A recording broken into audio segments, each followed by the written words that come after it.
Soft whispers and the noise of life. Before I say anything, if you're tired of noise, I invite you to just breathe. No preaching, no pressure, just a quiet moment for the soul. If you need that right now, stay with me. One night I could have died. A crushed car, a 50-50 chance, in an isolated place. I was just 25, newly married, with our first child days away from being born. It took a full year before I could walk normally again, and many more years to understand why I was spared. Huge hospital bill. Was it luck, fate, or something greater? Now I know. God wasn't just saving my life. He was reshaping my purpose and rewriting my story.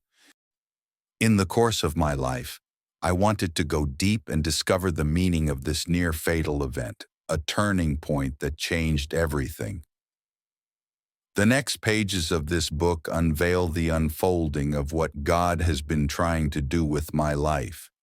For many years, it was a deep mystery to me. I went through several major operations in the years that followed and survived them all. The last was a heart bypass, the very pump that tirelessly injects strength into my body and keeps me walking even to this day at age 80. When I reached 80, I could not help but ask again in my prayer, Lord, why do you continue to inject vigor into this old man when so many of his colleagues you have already called home? Then I understood, perhaps because the story isn't over yet. God rewrote my story from near death to a meaningful corporate journey. And finally, to this calling, to write, to share, to awaken others. Soft whispers in the noise of life, and the many books that followed, were never born of ambition. They were born of grace, quiet whispers of purpose from someone far more powerful than I am. Preface. This book is the story of my walk with God, sometimes limping, sometimes running, but always held by His hand. We live in a world that never stops talking. Screens glow through the night, notifications demand attention, and opinions shout from every corner. Yet beneath all this noise, there is still a voice, quiet, steady, and patient, calling us back to what truly matters. That is where this book begins. Soft Whispers in the Noise of Life is not a collection of essays or sermons. It is a companion for the soul, a quiet space where reflection replaces reaction and faith is rediscovered in the ordinary. Each page is a pause, each story a small window where light enters. Now at 80 years old, I write these pages with a deeper gratitude. I can still walk, learn, and marvel at the wonder of each new day. Time has slowed my steps, but not my desire to grow. The world around me changes faster than ever, yet grace keeps teaching me new ways to listen. I find comfort in knowing that the soul does not age, and that faith, when lived sincerely, always finds fresh ways to express itself, even through modern tools and digital spaces. Through the years, I have realized that truth does not always arrive with thunder. Sometimes it comes softly, in traffic, at a fast food counter, during coffee at dawn, or in the middle of failure. God speaks through these moments, not through grand miracles, but through everyday whispers that remind us who we are and where we belong. This book gathers many of those whispers, born from real encounters, personal struggles, and quiet mornings of prayer. Some came from joy, others from pain. All of them point to one truth, that life, no matter how noisy, is never without meaning. I have also come to see that modern life, for all its progress, has become spiritually exhausting. We scroll endlessly but seldom reflect. We are connected to everyone, yet deeply detached from ourselves. The challenge of our time is not access to information, but the courage to be still, to hear the voice that never competes with the noise, yet never stops speaking. And perhaps this is where purpose begins. This book is not meant to answer everything. It is meant to awaken something, a quiet stirring within, a reminder that each of us carries a purpose shaped by faith and refined by grace. Every story here is a doorway, leading you back to the reason you were created, to live with meaning, to serve with love, and to see God in the ordinary. This is the invitation of soft whispers in the noise of life, to slow down, to listen again, and to rediscover the sacred in the simple. Each reflection is a fragment of a larger journey, one that began years ago with our family's first written reflections and continues now through this unfolding story of faith, hope, and purpose.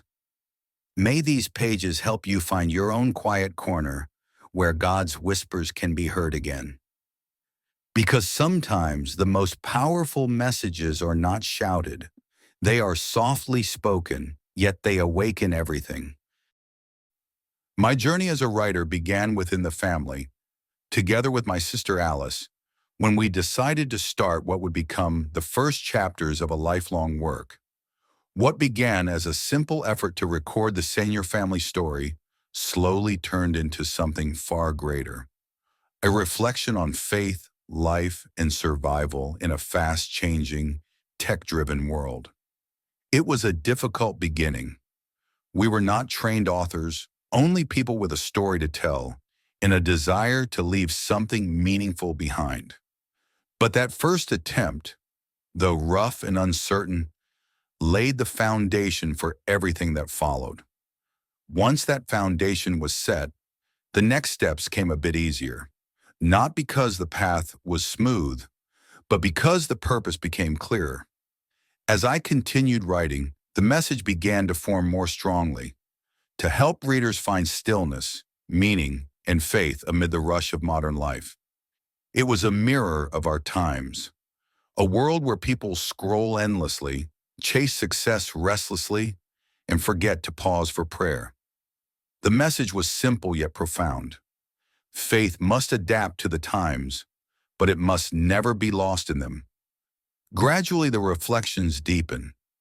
What began as simple sharing evolved into a more serious dialogue, a search for understanding, a bridge between faith and reason. That was when the writing entered its most demanding stage, grounding every insight in the truth of Catholic teaching. I knew I could not do this part alone, so I sought guidance from a priest of Opus Dei, whose depth of knowledge and discipline refined my thoughts and corrected my tone. Through that collaboration, the work matured. It was no longer just inspiration, it became formation, the kind that builds not only understanding, but conviction. From there, the writing naturally expanded into broader themes: identity, self-discovery, and belonging. It was no longer only about one's personal faith, it became about our shared identity as Filipinos, about the soul of a nation that seemed to be losing its way. This part of the journey unfolded during a time when the Philippines was shaken by revelations of massive corruption, so vast and shocking that it left me wondering, how could a country so rich in spirit and talent fall into such moral decay? I remembered how, more than 50 years ago, the Philippines stood as a center of excellence in Asia. Our universities were alive with scholarship and virtue. Students from other lands came to study here. We were admired not for power or wealth, but for our integrity, discipline, and faith. Somewhere along the road, that moral compass faltered. These thoughts gave birth to the themes later known as the lost, the searching, and the becoming and becoming Filipino again. They were not separate books, but living extensions of the same heartbeat, the same faith now confronting the wounds of society.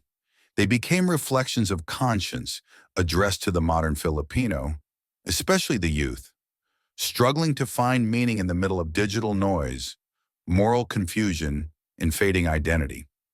Through these writings, I sought to remind every reader, you were not created to be lost.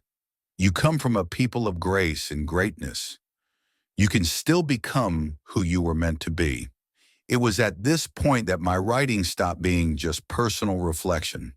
It became a mission, a call to awaken the spirit of a nation, to bring faith back into the public square, and to remind every Filipino that progress without morality is failure in disguise.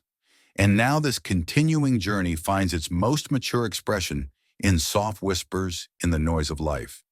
This book gathers everything that came before it, the reflections on family, the search for faith, the longing for identity, and the cry for moral renewal, and blends them into one message, that even in the noisiest moments of life and history, God still whispers. This is not a collection of separate books, but one continuous pilgrimage, from reflection to formation, from faith to identity, from personal awakening to national conscience.